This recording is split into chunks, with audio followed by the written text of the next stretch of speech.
ዲቻ ቦይስን ሰርፕራይዝ አረኳቸው። ማሙሼና ንጉሴ እዩ ጩፋ በጣም እንደሚወዱትና እንደሚከታተሉት ነግረውኝ ነበርና ሰርፕራይዝ እንደማረጋቸው ቃል ገብቼላቸው ነበር። ስምህ አዶናይ ነው ብለኛል። የስምህን ትርጉም ታውቃል? አይሁዳውያን እግዚአብሔርን የሚጠሩት አዶናይ ይሉታል። አዶናይ ማለት በአማርኛ ጌታ ወይም የሁሉ ኃይል ባለቤት ማለት ነው። ሞኝ ነገር መረጠ ማለት ወደ ዘመናዊ ቋንቋ ብናመጣ ሰገጠ ማለት ነው። እውቀት አለን ብሎ የሚያምኑትን ሼም ለማስያዝ ምኖችን መረጠ? ሰገጤ ስግጥ ፍምስ ጋይስ ዛሬ ዲቻ ቦይስን ሰርፕራይዝ አረኳቸው።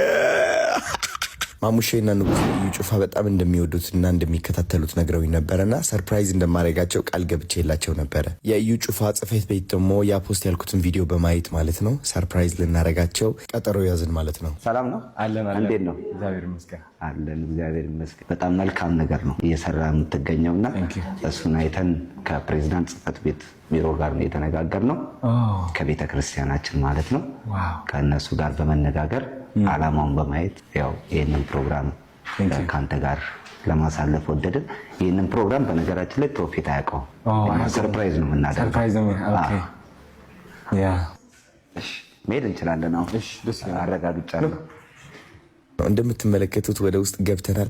ንጉሴና ማሙሼ ማለት ነው የሌለ በጉጉት እየጠበቁ ነው ብታዩ። በቃ ባይዘዌ ስለ ዲቻ ቦይስ አንድ ነገር ልንገራችሁ። የውስጣቸው ጉጉትና ስሜት በግልጽ መግለጽ አይችሉም። በቃ ያፍራሉ እና ብቻችን ስንሆን ነው በቃ በቀውጤ እብድ የሚሉት። አሁን ልንገራቸዋ በቃ የሌለ በቃ ቢዘሉም ለራሱ ደስታቸውን አይችሉትም። ማርያምን ነው የምላችሁ።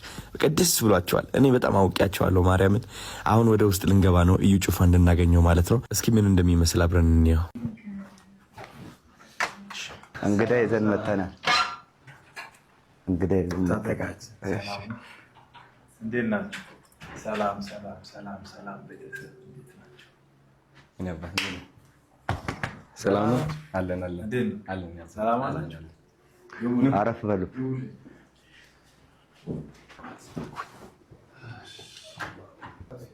አለን። በጣም ነው የሚወዱ። አዶናይ ይባላል። ዲቻ ቮይስ ናቸው እነሱ። ለነሱ እሱ ነው የቲክቶክ ቻናል ከፍቶላቸው አንድ ቪዲዮ አሹ አሳይቶኝ ነበርና ያው ሳናስፈቅድ ነው አንተን እንግዳ እንዳለ ብቻ ነው የነገርንና አሹ ባሳየን ቪዲዮ መሰረት በጣም ነው የወደድኩት ቪዲዮን አይቼና ምክንያቱም ሁለቱም ልጆች እጅግ በጣም አንተን ይወደዋል እና እሱ ነው ከመንገድ ላይ ከሚሰሩበት አንስቷቸው መልካም የሆነ ስራ እየሰራ የሚገኘው። አዶናይ መልካሙን አላማና ሀሳቡን አይተን አንተን ለማገናኘትና ሰርፕራይዝ ለማድረግ ያሰብነው። እንኳን ደህና መጣችሁ። እንኳን ደህና ቆያችሁ።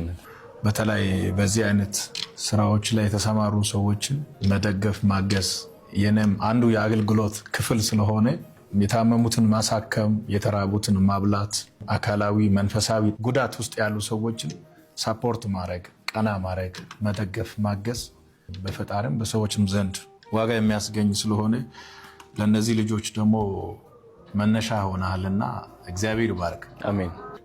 ብቻህን 2 ሰው 3 ሰው ማንሳት ቀላል አይደለም። ኢትዮጵያውያን ተባብሮ አንተ 3 ሰው እኔ 3 ሰው ሌላ ሰው ደግሞ 3 ሰው በጣም ብዙ ሰዎችን ማንሳት ይቻላል እና እንደ ቀላል ነገር አላየውም። የት ነው የምትኖረው? እዚህ አሁን 22 ነው ያለነው። ከኔ ጋር ናቸው። ሆቴል የምቆይበት አለ፣ እዛ ነው ያሉት። ዲቻ ቦይስ ከላይ የወረደው ጌታ ኢየሱስ ክርስቶስ ብቻ ነው። ሰው ሁሉ ከታች ነው የተነሳው። ከታች ተነስተ ትልቅ ስትሆን ታሪክ አለ። እውነት ነው። ብዙ አይነት የህይወት ቻሌንጆችን አልፈ ወደ ትውልድ ስትወጣ መንፈሳዊ ታሪክም አይጠፋም፣ አካላዊ ህይወት ላይ የፈጠርከው ተጽዕኖም አይጠፋም እና ጥሩ ነው። እነሱም ከዚህ አይነት ቦታ ዝቅተኛ ስፍራ መነሳታቸው በጣም ትልቅ የሚደነቅ ነው። ስምህ አዶናይ ነው ብለኛል። የስምህን ትርጉም ታውቃል? አይሁዳውያን እግዚአብሔርን የሚጠሩት አዶናይ ይሉታል። አዶናይ ማለት በአማርኛ ጌታ ወይም የሁሉ ኃይል ባለቤት ማለት ነው። በእንግሊዝኛ ደግሞ ማይ ሎርድ ይሉታል። የሁሉ ኃይል ባለቤት የሆነውን እግዚአብሔርን መውደድ መከተል። በነገራችን ይህንን ስም ከመጥራታቸው በፊት አይሁዳውያን ብዙ ጊዜ እጃቸውን ይታጠባሉ። በጣም ስሙን ስለሚፈሩ በጣም ያከብሩታል። አዶናይ የሚለውን ስም በጣም ይፈሩታል። የምትደግፋቸው የምታነቃቃቸው ሰዎች ሊኖሩ ይችላሉ። ስፒሪቹዋሊ ደግሞ አንተን የሚያነቃቁ የሚደግፉ ሰዎች ያስፈልጋል። በአንደኛ ቆሮንቶስ ምዕራፍ 1 ቁጥር 27 ላይ ነገር ግን እግዚአብሔር ጥበበኞችን እንዲያሳፍር የዓለምን ሞኝ ነገር መረጠ፣ ብርቱንም ነገር እንዲያሳፍር እግዚአብሔር የዓለምን ደካማ ነገር መረጠ። ሞኝ ነገር መረጠ ማለት ወደ ዘመናዊ ቋንቋ ብናመጣ ሰገጠ ማለት እውቀት አለን ብሎ የሚያምኑትን ሼም ለማስያዝ ምኖችን መረጠ? ሰገጤ ስግጥ ፍምስ የሚል በመምጣታችሁ ደግሞ ደስ ብሎኛል። እኔ ላበረታታ እፈልጋለሁ። አዶናይ በርትትህ ቀጥል ይሄንን ስራ። እንደውም ከዚህ በኋላ አዶናይ ፋውንዴሽን መፈጠር አለ። አይገርምህም? ኦኬ አዶናይ ፋውንዴሽን ስትል ማለት ነው ከ3 ዓመት በፊት ካናዳ እያለሁ ሊቪንግ ሩም አለ አይደለ? ግድግዳዬ ላይ ጽፌያለሁ። ሁሌም እጽፋለሁ መሆን የምፈልገውን ነገር። ከዛ ከነሱ ሁሉ ምን ይላል መሰለህ? አዶናይ ፋውንዴሽን ይላል። አግኝቻለሁ። ታዲያ 25000 አረጋውያን እና 25000 ህፃናት ማለት ነው ብዬ የጻፍኩት ዓላማ አለ። አሁን እንደዛ ብለህ ስጠራው እሱ ትዝ ስላለኝ ነው የነገርኩህ። እና ቀድሜ እጽፋለሁ፣ የሆነ ነገር ከመሆኑ በፊት እጽፈዋለሁ። በክርስቶስ ሁሉ ስለሚቻል አዶናይ ፋውንዴሽን መሬት ላይ ሰርተ ታሳያለህ። ተደስ ያልከፈልከው ዕዳ እያለ አንዳንድ ጊዜ የሰዎችን ዕዳ እንድትከፍል ያስገድዳል። ያንተ ነገር ፊት ለፊት ላይ ተደቅኖ እያለ ምን ሆኖ ያንተን አቆይና የእሱን ፍታ ይላል። ሰዎች ይህንን አንደርስታንድ አያደርጉም። ሰዎችን አግዞ ማቆም ጉዳይ የመኖርና ያለመኖር ጉዳይ ሳይሆን አንተ ውስጥ የተፈጠረ የተፈጥሮ ስጦታ